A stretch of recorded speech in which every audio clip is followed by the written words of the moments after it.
What's good, Internet? My name is Attackslug, and welcome to my weekly Raw reactions for the week of May the 16th, 2016. As always, let me know what you thought of Raw down in the comments below. And we'll get into this week's episode of Raw, which had a lot. I have a big-ass paper here. A lot of segments. A lot of short segments. And I guess it kind of went nowhere, mostly. I don't know. My overall thought is that it kind of just spun its wheels a bit. Which is a shame, considering this was the go-home show for Extreme Rules. So, let's get into it. The opening segment was AJ Styles, and he was cutting a promo on Roman Reigns. I thought the fact that they were like, hey, AJ Styles is kind of shaken up by the comments on social media.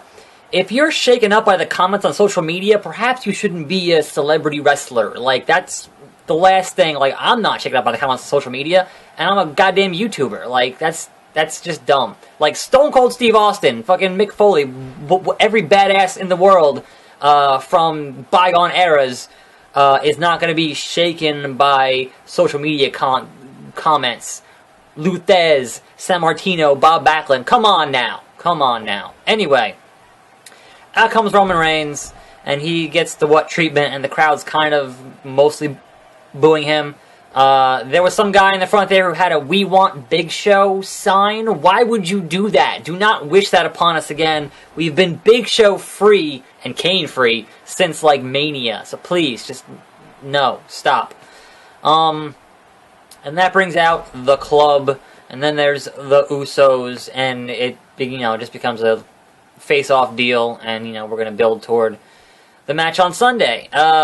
But speaking of matches, the first match on the card was Sami Zayn and Cesaro, which was a hell of a match on NXT that they had a couple times. It was real good stuff.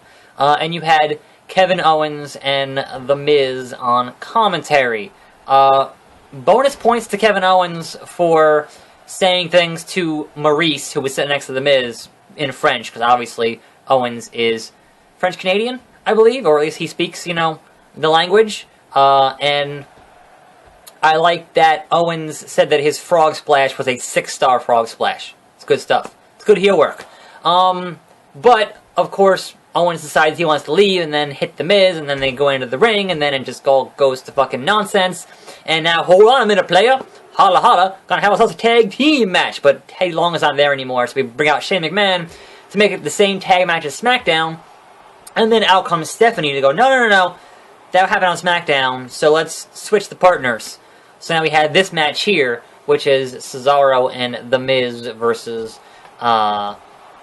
one-time friends, now bitter rivals, Kevin Owens and Sami Zayn. I thought their interactions in this match were fantastic, and they ended up winning the match, but then Owens kicks Zayn after the match. He's like, I won too, because Zayn got the pinfall. So that was all good stuff, and obviously, we're going to have that Fatal 4 match on Sunday, which could quite potentially be the best match on that card. Anyway, we get some Jericho backstage, whatever. There was an Apollo Crews video package. Apollo Crews not on Raw. They're just like, hey, remember him? He was here for a couple weeks, and it doesn't matter because fucking John Cena's coming back.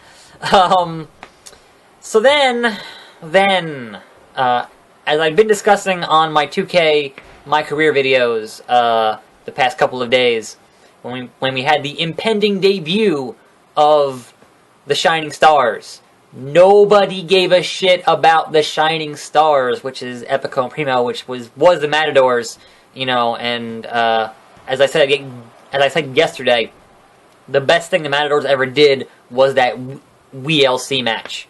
And funny enough, Hornswoggle had an interview recently. He said the best thing that he ever did in his career was that WLC match. So maybe go watch that WLC match, because we had the Shining Stars fight some local jobbers. I guess there weren't any other tag teams. There weren't any other face tag teams. I guess they're heels to fight the Shining Stars, and their finisher is total elimination, but they call it the Shining Star.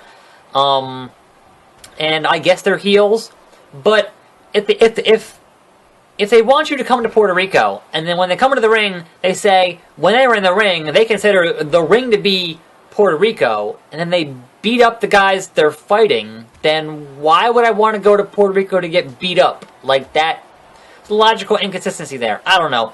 Maybe it's just because they're heels and that works that way, but it seemed, yeah.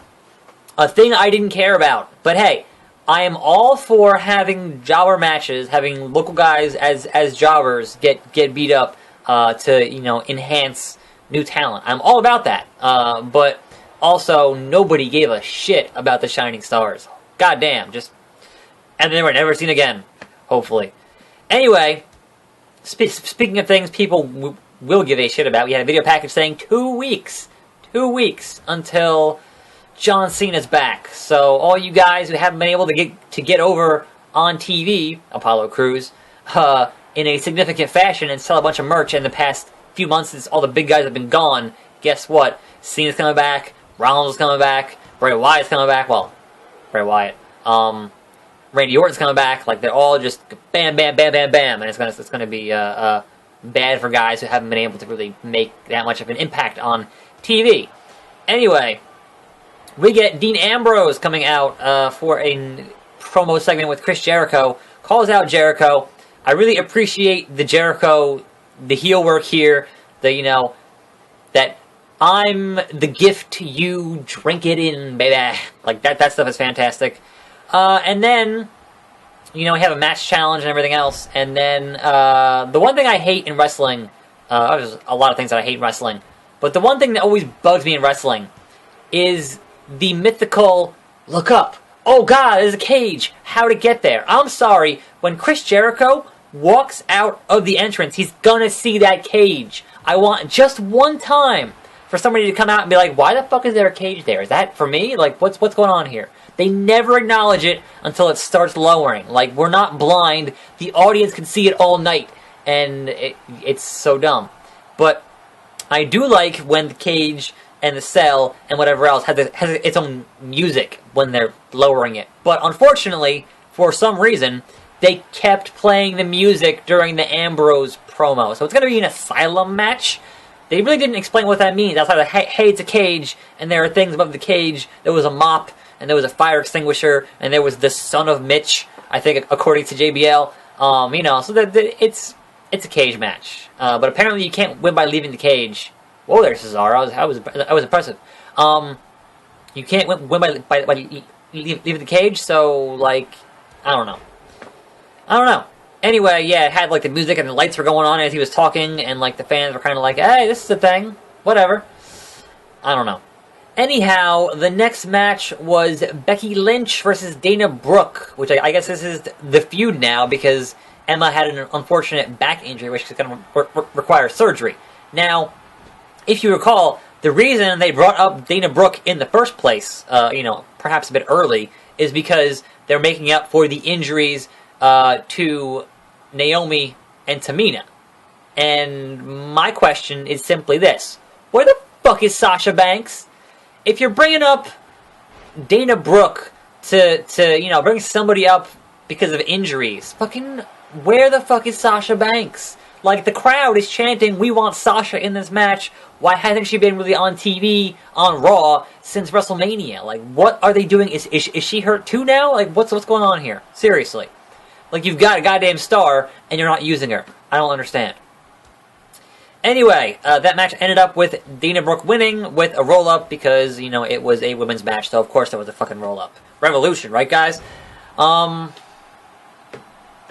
So, we get that Bob Backlund stuff again, which is fantastic. I fucking love Bob Backlund. I don't really care if this Darren Young thing flops. The more crazy old man Bob Backlund you give me on TV, the more I'm going to love. He's amazing. We had a backstage thing with the Dudleys, and one of them's going to have to fight Big Cass later on, whatever. All I know is that they're wearing their glasses backwards like Doo-Hop, so, okay, sure.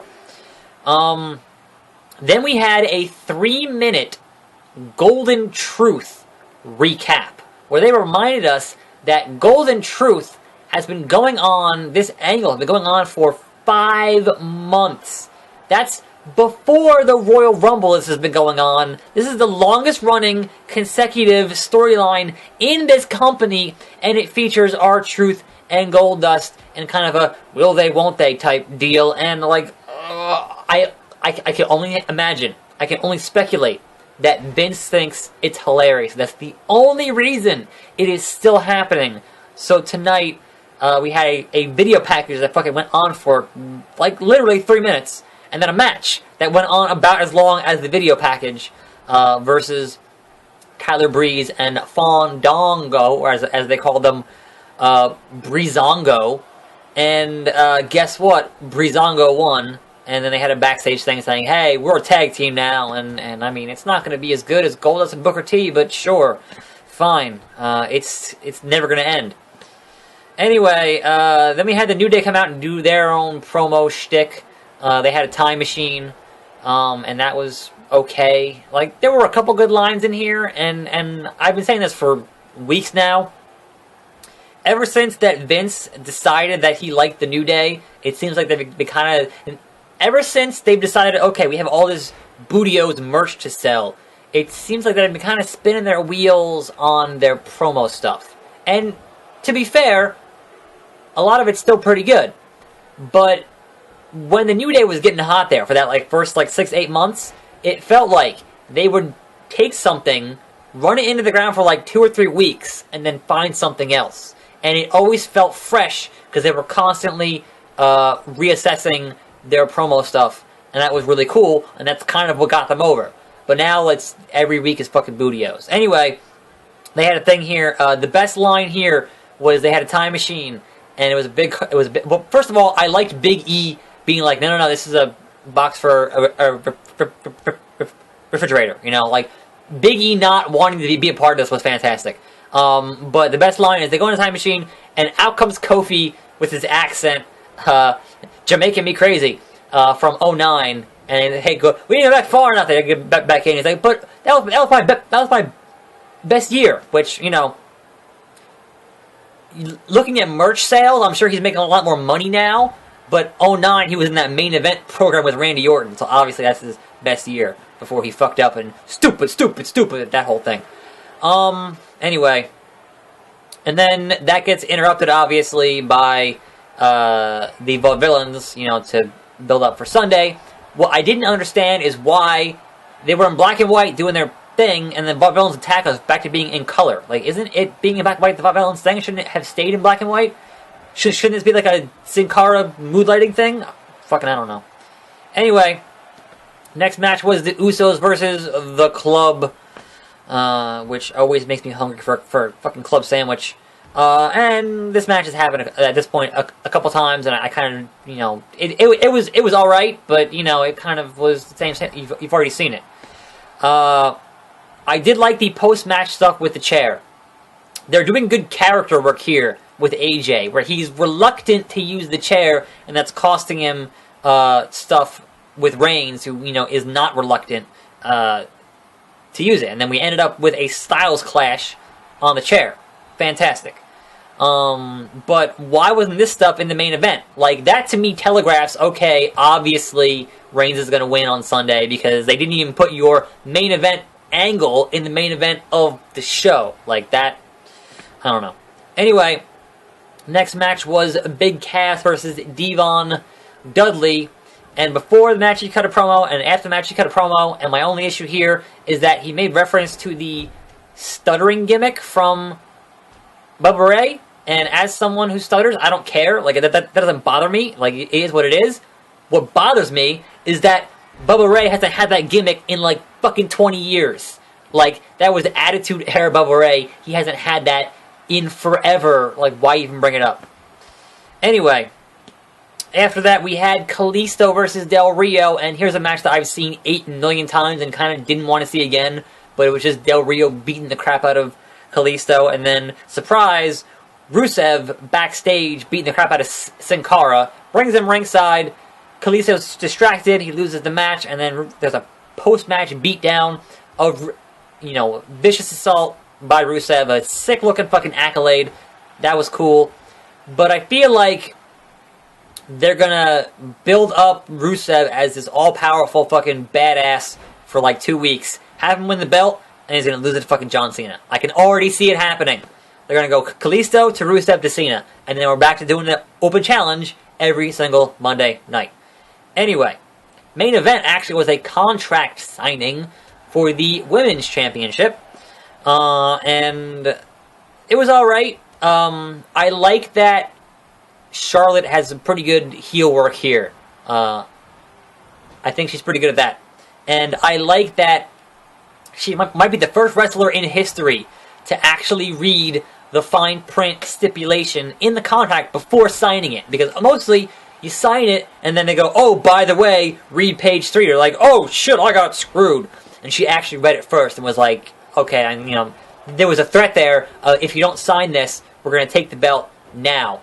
Which makes no sense because we've seen the 30-day rule no longer applies to anybody. Look at Lesnar, look at Triple H. You don't have to defend it every 30 days anymore. They can let it slide, so why should that apply to the women's belt as well? Like, I don't understand that. Anyway, basically, long story short, Ric Flair banned from ringside, and if he shows up at ringside like he did on Raw last week, then Charlotte will be stripped of the title. The only thing in this whole thing, this whole segment that kind of was off, was kind of like Natalya's kind of there.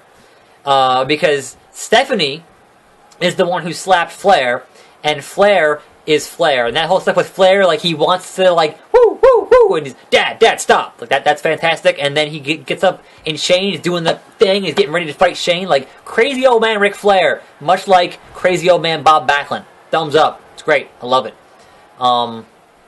Referee, count the... whatever. And yeah, and then, end of the show is Natalya puts, Charlotte in the sharpshooter, and then has the belt, and it's smiling, and that was the end of Raw. So it's not a bad ending, like, but it kind of says, okay, obviously Reigns is gonna win, because that wasn't our main event segment, I think. To the outside, holy shit, that's always impressive. No one's ever gonna do that in real life. Goddamn. Maybe in the indies. Anyway, that was Raw. That was a bit of a long one for me today, I think. I can't even tell anymore. But there were a lot of segments to get over and to get through. Anyway, I thought Raw was kind of spinning its wheels. It was okay, but it wasn't great. And that's it. I'm Attack Slug. Thanks for watching. More videos every day. And I'll see you next time, right here on this channel. Eat 'em out.